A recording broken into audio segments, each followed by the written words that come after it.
Olá, sejam muito bem-vindos.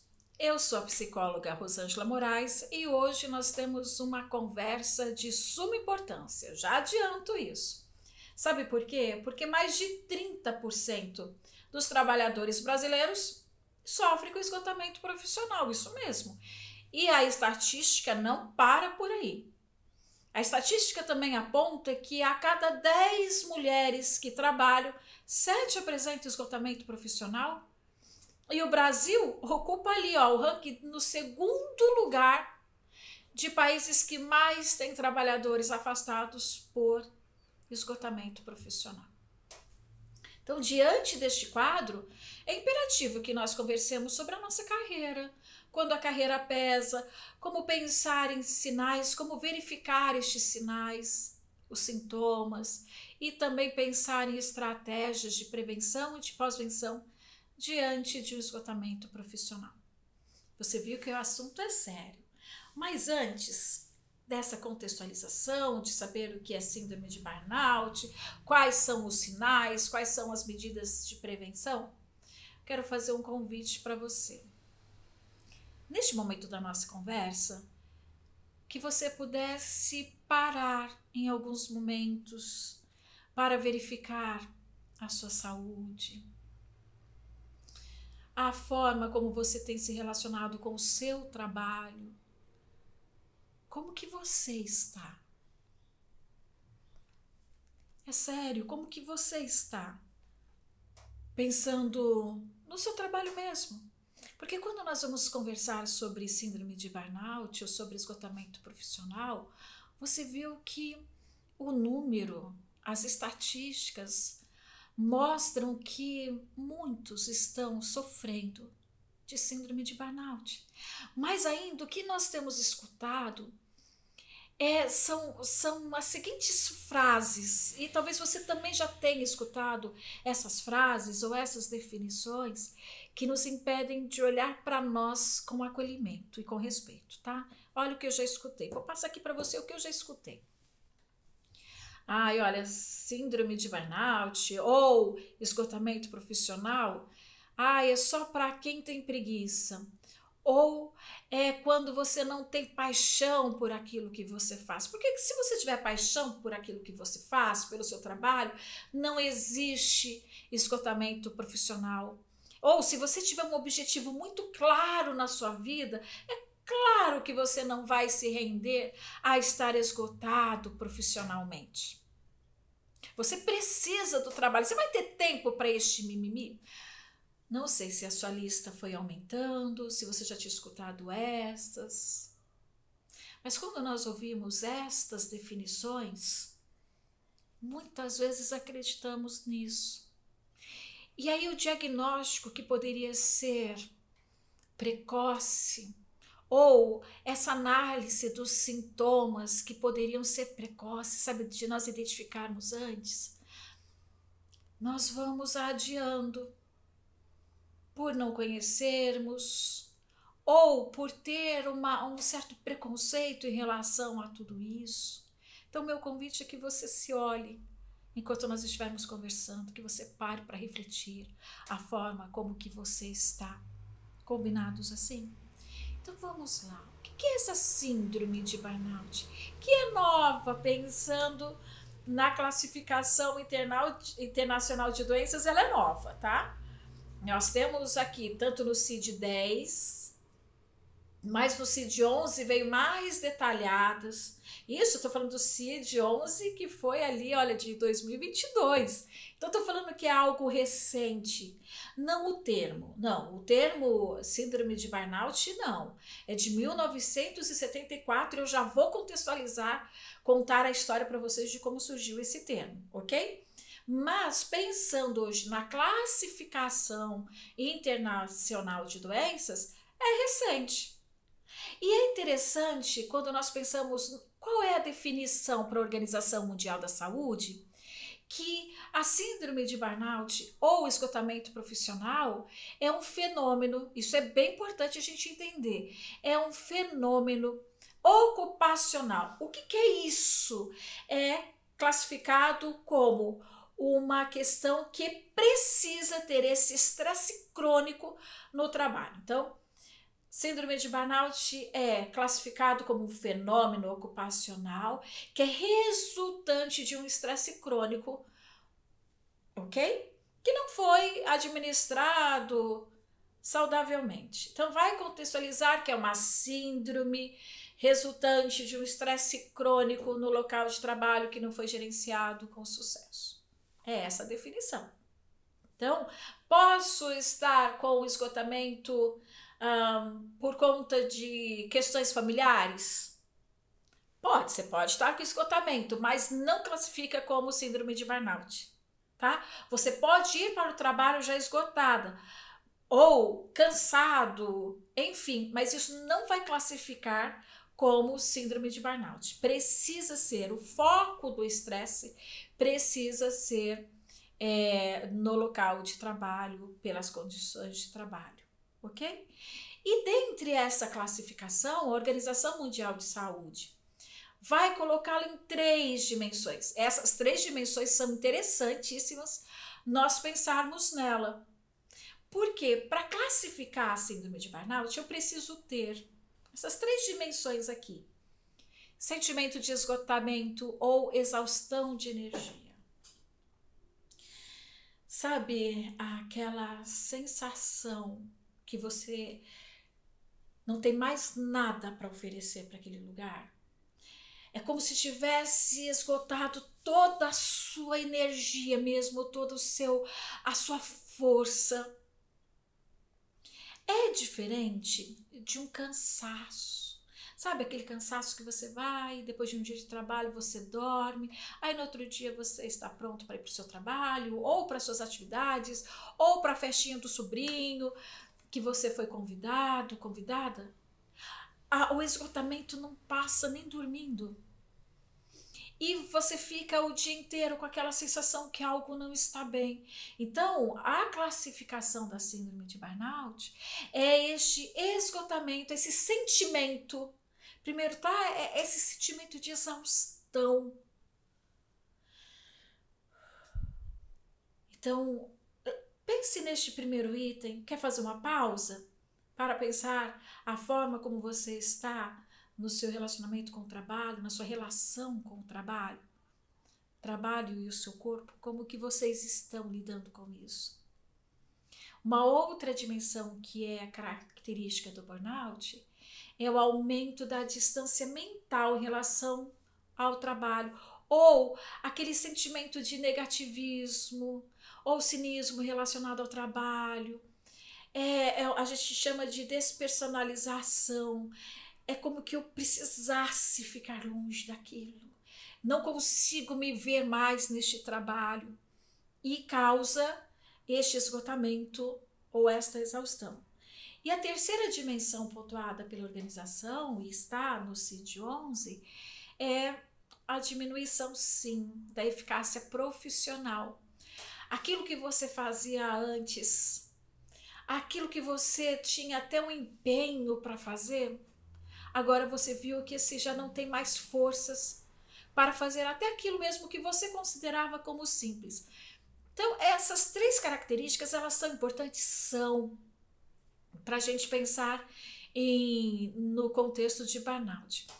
Mas eu queria trazer um dado muito, muito importante, porque às vezes um dos primeiros estágios, tá? Se nós pudéssemos colocar assim, da síndrome de burnout, sabe quando você encontra um emprego novo?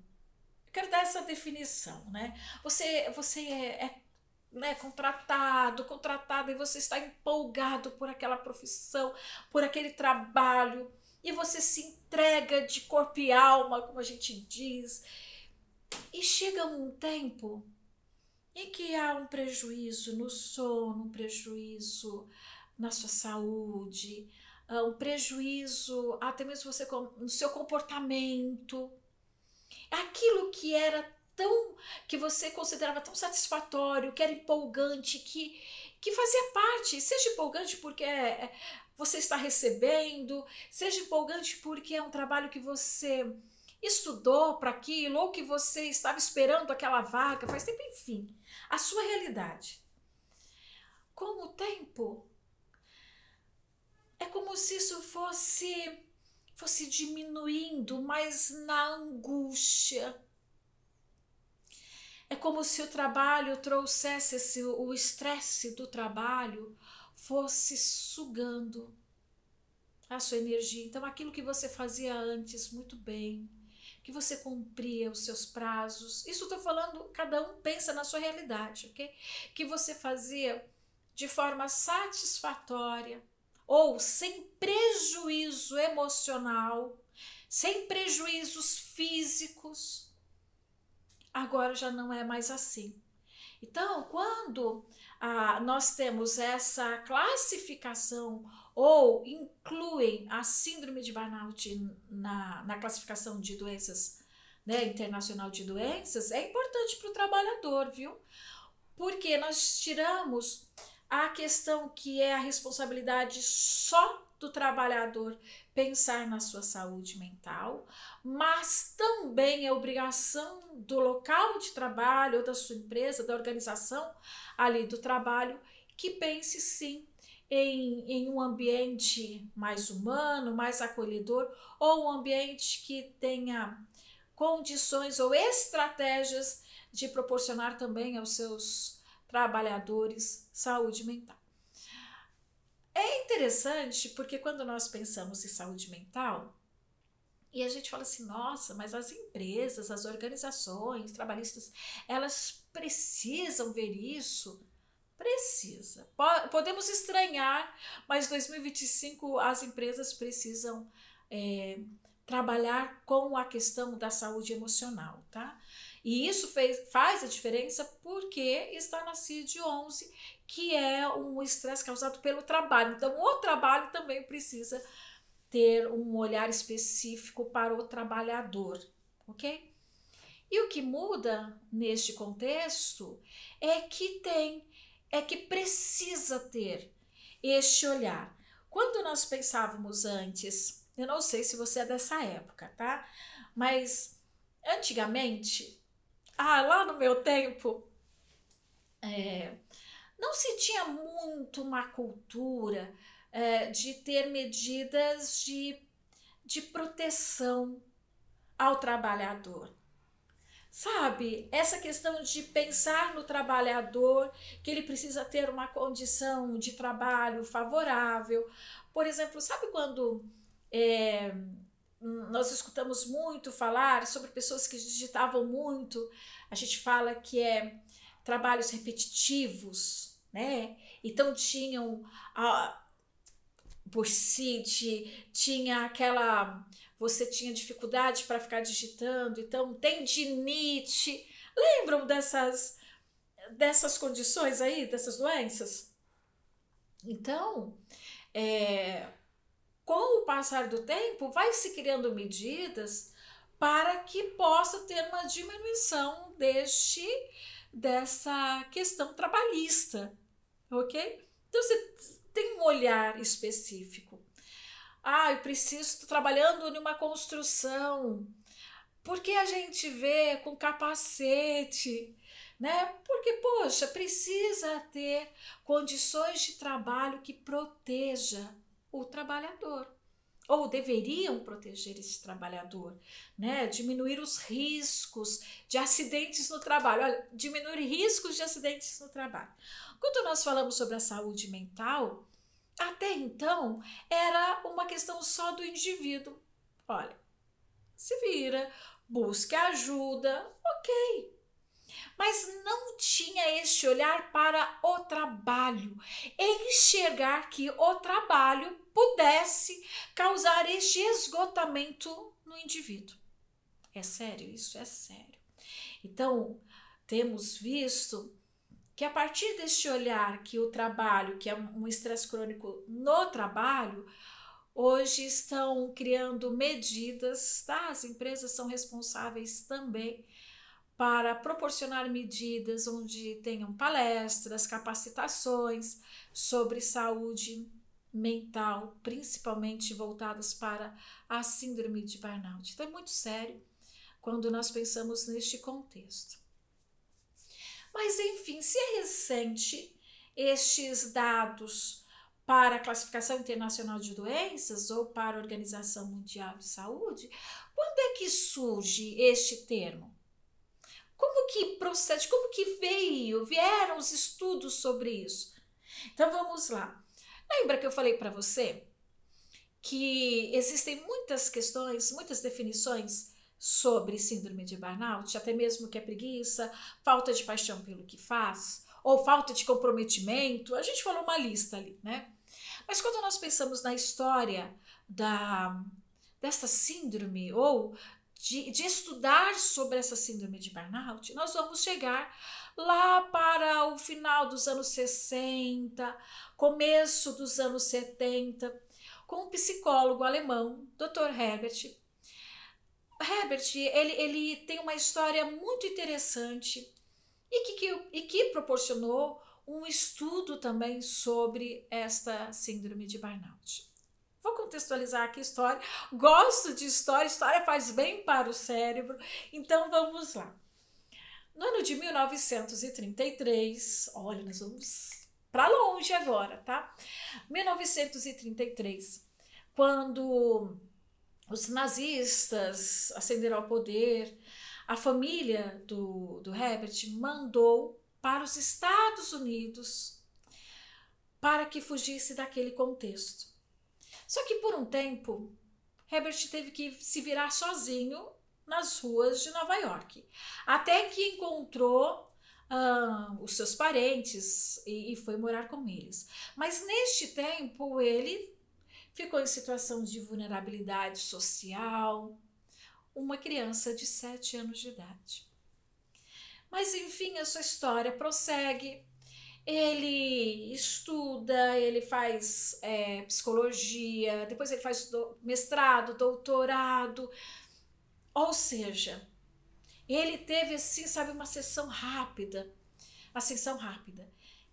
Ok, mas aí, no final dos anos 60, ele visitou, o Dr. Herbert, tá? Ele visitou a primeira clínica grátis nos Estados Unidos, fundada em São Francisco, né, do outro lado do país, e aí ele olhou para aquele consultório que atendia gratuitamente pessoas em situação de vulnerabilidade social, pessoas com as suas condições específicas, com as suas individualidades, atendia pessoas que faziam uso de substâncias tóxicas, e ele ficou fascinado por este conceito, até relembrando da sua própria trajetória, mesmo na infância, sua trajetória de vida. E sabe o que ele resolveu fazer? Ele resolveu abrir a sua própria clínica, sua clínica grátis, gratuita, em Nova York, que foi a primeira clínica. Mas tem um detalhe, esse detalhe eu não posso passar rápido. Vamos se atentar a este detalhe aqui da vida dele. Mas o Dr.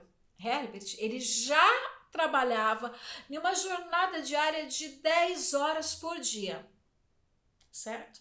De segunda a sexta-feira. Então, qual era a jornada dele? De mais de 10 horas por dia. E o que ele fazia à noite? Atendia no seu consultório, voluntariamente, né, gratuitamente, os seus pacientes. Então, se a gente pensar aqui, o Dr. Herbert, ele trabalhava 10 horas na sua clínica e à noite ele trabalhava também, isso de segunda a sexta, em uma jornada dupla. Fazendo uma pausa aqui, uma pausa. Vocês acham que ele tinha paixão pelo que ele fazia? Vocês acham que ele tinha capacidade para isso? Vocês acham que o Dr. Herbert, ele tinha motivação? Então, olha, parece tudo ao contrário do que nós temos ouvido sobre síndrome de burnout, né? Não tinha preguiça, não tinha mimimi, mas não demorou muito para ficar claro para ele que essa rotina não era saudável. Por que não era saudável?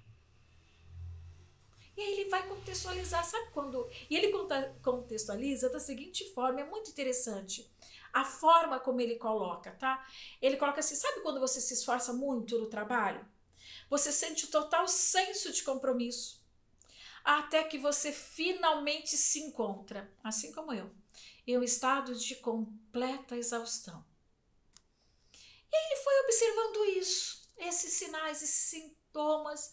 Os outros voluntários da clínica também apresentavam os mesmos problemas. Os próprios funcionários começaram a procurar o Dr. Herbert com quadros de depressão, de apatia e agitação. Lembra que nós falamos no começo que um dos estágios ali que nós verificamos da síndrome de burnout, você pode começar com entusiasmo no seu trabalho, não dizer não para o que vier de trabalho para você, não conseguir dizer não, não conseguir colocar limites, porque você está encantado, empolgado com o trabalho. E tá tudo certo estar empolgado, a gente precisa mesmo estar feliz onde a gente trabalha.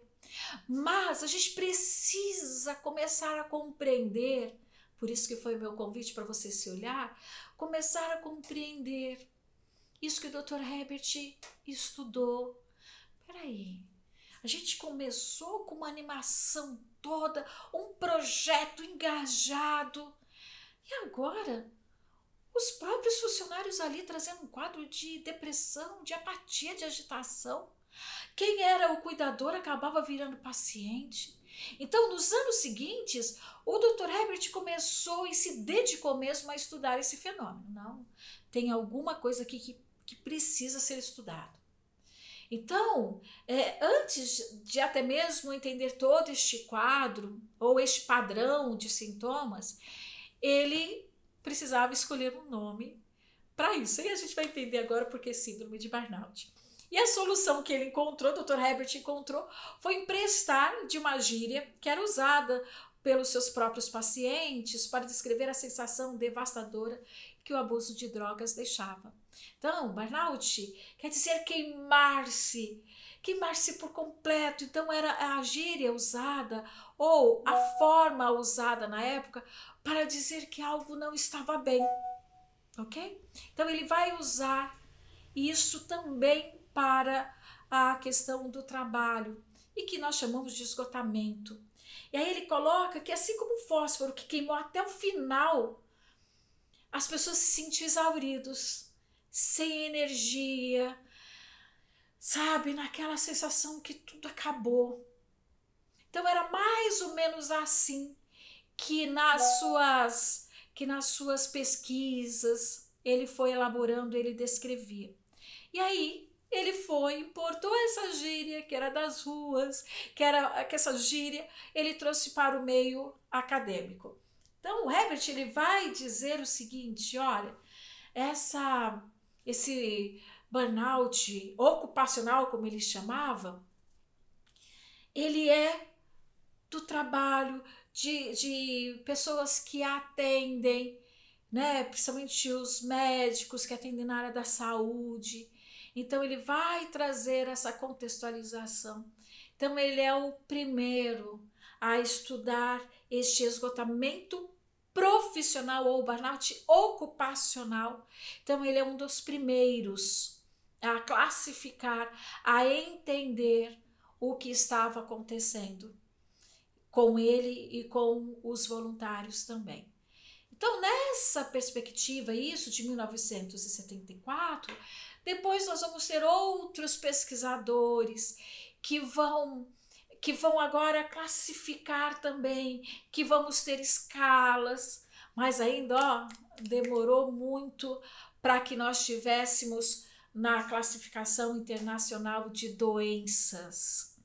Mas isso é algo que já tinha, olha, sendo estudado, que já havia sendo estudado, para ter este olhar específico que o trabalho também adoece se não tiver um gerenciamento, se não tiver uma administração saudável diante desse contexto. Diante dessa história que você acabou de ouvir sobre o Dr. Herbert, sobre síndrome de burnout, vamos então entender quais são as causas e os fatores de riscos? Porque é interessante, nós observamos que é um estresse crônico resultante, né? A burnout é um estresse crônico que advém do trabalho, mas o que, que pode causar? Tem algumas questões aqui que a gente vai definir. Vamos primeiro definir da parte organizacional? Na parte organizacional, a gente tem sim sobrecarga de trabalho.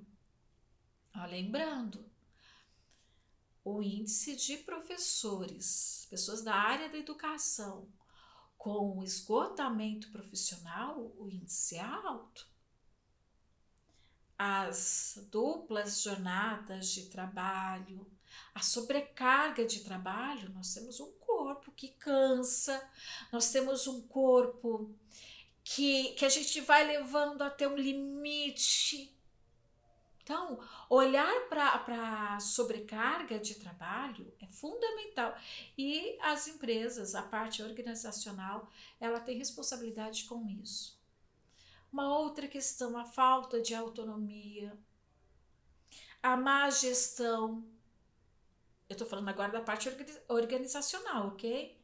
O ambiente competitivo, a falta de reconhecimento. Então, neste momento, vai pensando como que é no seu trabalho, o que tem te deixado, eu já vou colocar a palavra, tem te deixado assim, sabe, exausto. Algumas dessas características, algumas dessas causas, desses fatores, mas isso são fatores de risco, ok? Então, quando a gente pensa em um ambiente competitivo, isso é altamente esgotante.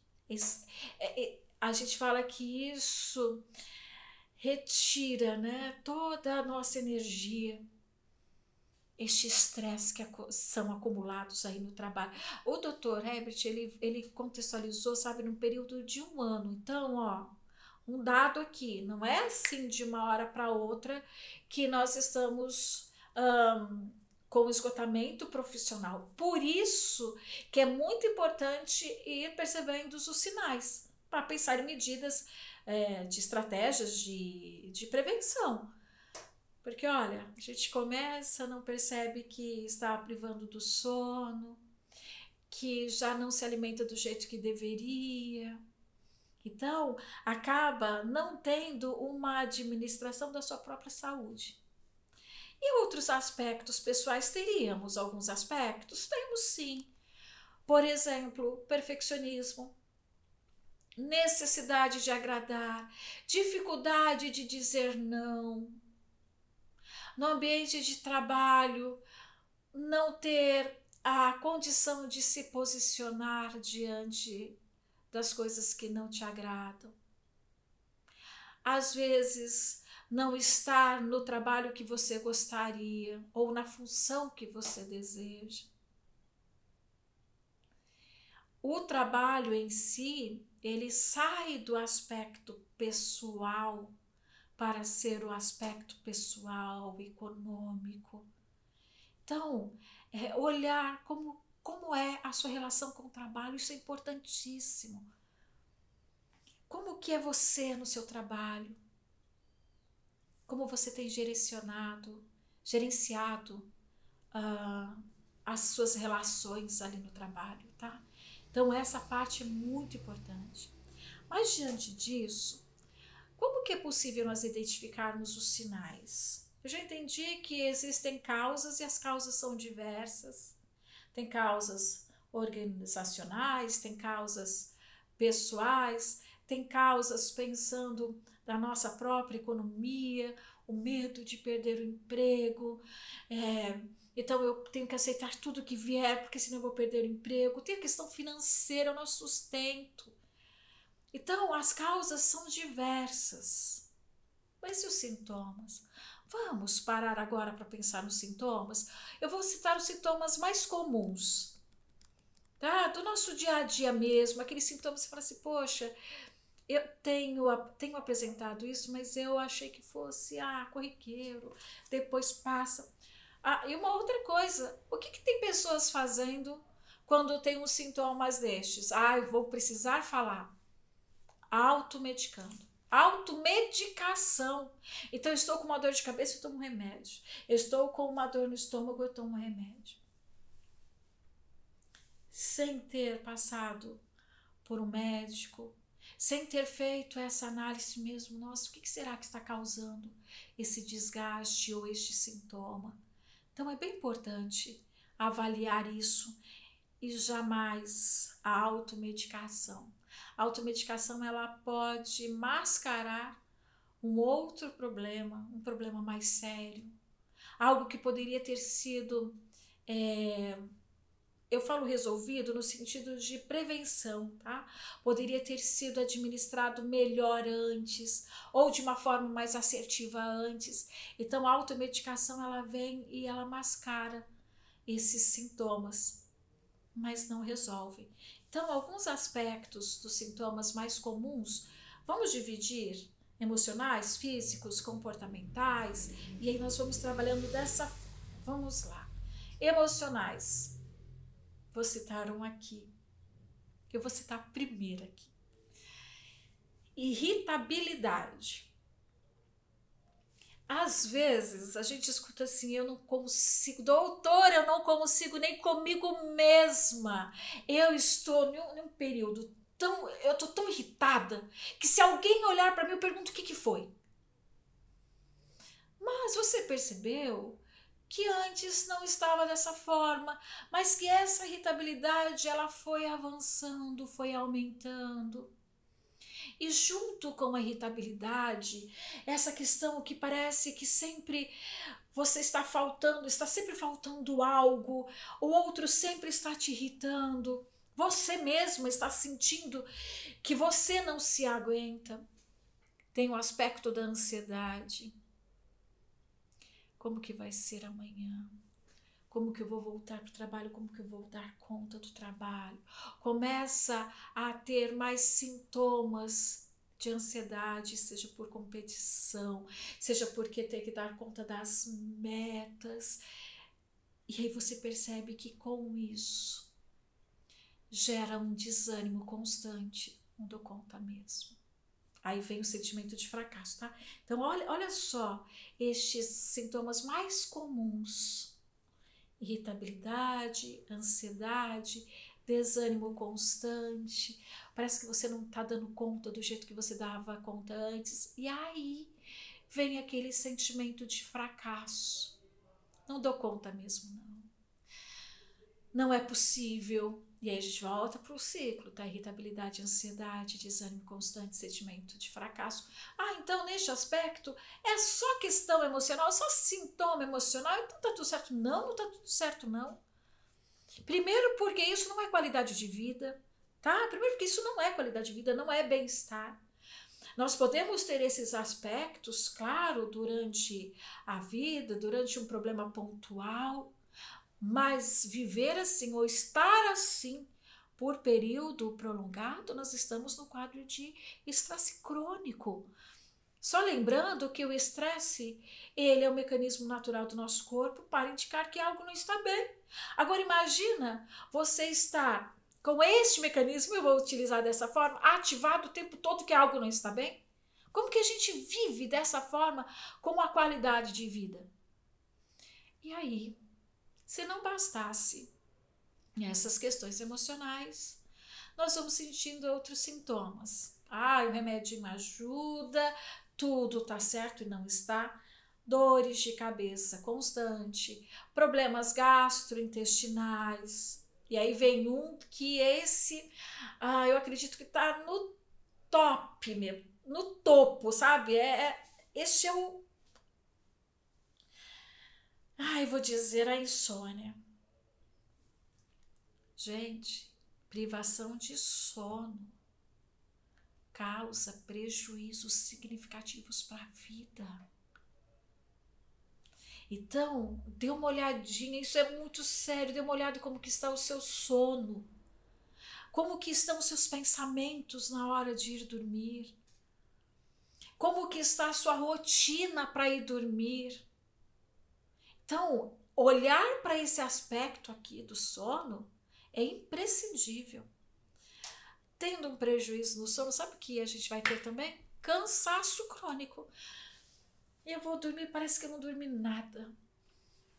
Vem sempre aquela sensação de esgotamento, irritabilidade. E em decorrente de tudo isso, nós vamos poder pontuar também sintomas comportamentais. Quais seriam? Vou citar só alguns, ok? Temos mais, a gente chama do afastar-se, né? É o isolamento. A gente vai justificando porque eu estou cansada, porque eu tive uma semana atarefada, porque eu tive isso, eu tive aquilo outro. Tudo justificado. É justificado, ok. Mas nem tudo que é justificado é saudável e tá certo. E o isolamento, ele começa a aparecer assim com intensidade. Começa a deixar de ir para os lugares que gostava antes. Começa a querer ficar só no seu canto por conta do barulho, porque eu não aguento mais gente falando perto de mim.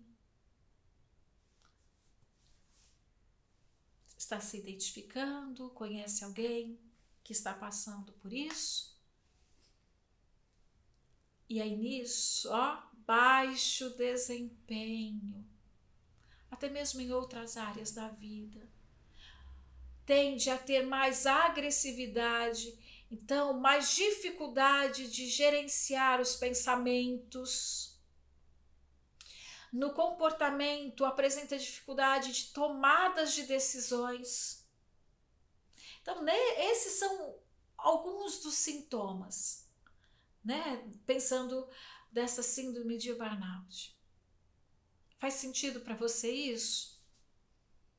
Tá, e aí a gente pensando nessa escala toda, quais são as consequências para a saúde e para o trabalho? Vamos pensar primeiro para a saúde? Vamos? Para a saúde, a gente pode ter um quadro: depressão, ansiedade, uso de substâncias, risco de suicídio. Nós temos um aumento de doenças cardiovasculares. Quando nós pensamos, o esgotamento profissional é para justificar quem tem preguiça, para quem não tem motivação, eu deixo de olhar para esses sintomas como reais, como algo que adoece, algo que prejudica o nosso corpo, o nosso sistema imunológico. Então, quando nós olhamos para essas consequências para a saúde, são sérias.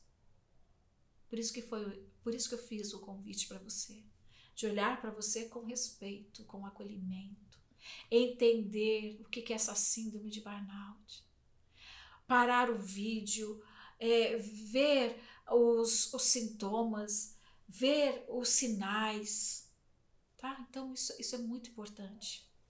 E aí nós temos uma outra questão. Nós temos a queda de produtividade, desmotivação, aumento de afastamento, né? Agora pensando na parte coletiva mesmo para o trabalho, aumento de afastamento, queda de produtividade, desmotivação. Mas e aí, o que a gente faz então? Como prevenir e lidar com o burnout? Vamos combinar algumas coisas? Vamos estabelecer limites claros entre o que é o trabalho e a vida profissional? Isso é importante. Estabelecer onde termina o seu trabalho, onde começa a sua vida pessoal. Mesmo que você trabalhe em casa, mesmo que você trabalhe e você fale assim, poxa, mas isso não está, eu não consigo separar o que é minha vida, o que é trabalho. Então, se não tiver esse limite claro, pode correr o risco sim de esgotamento profissional.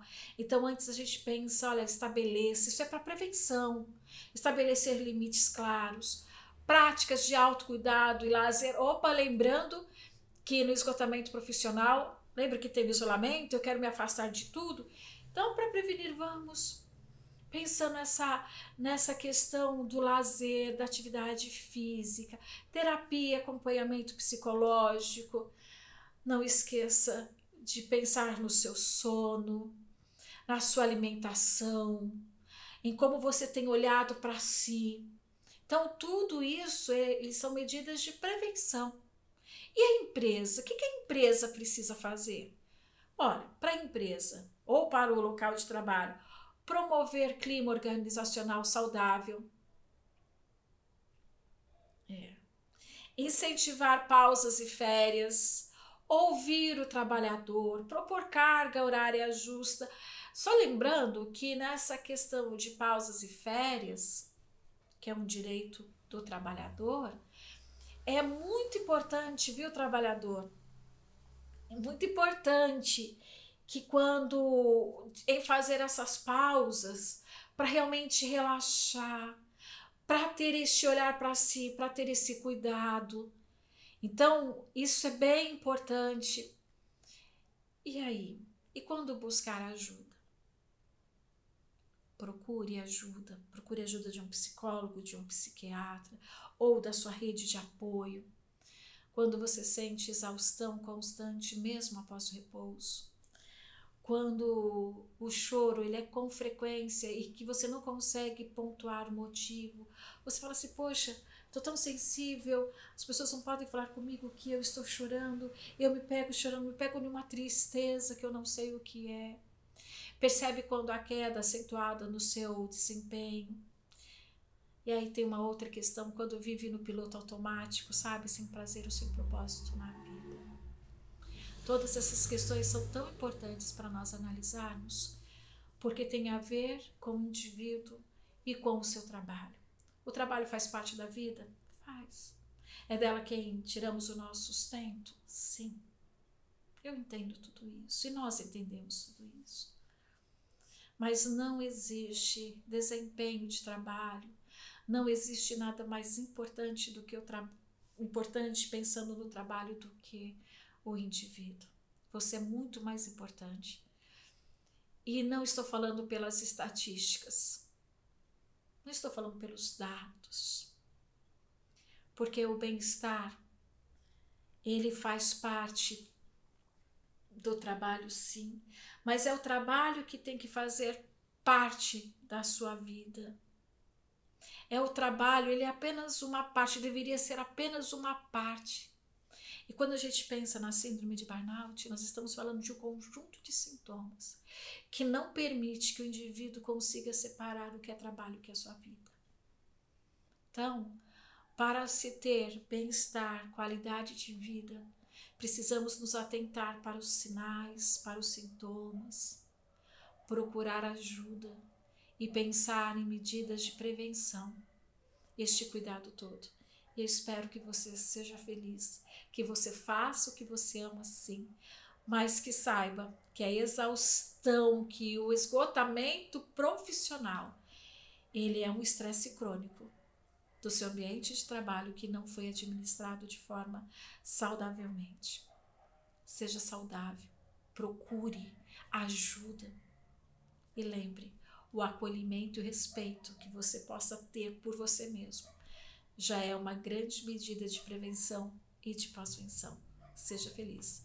Até a próxima.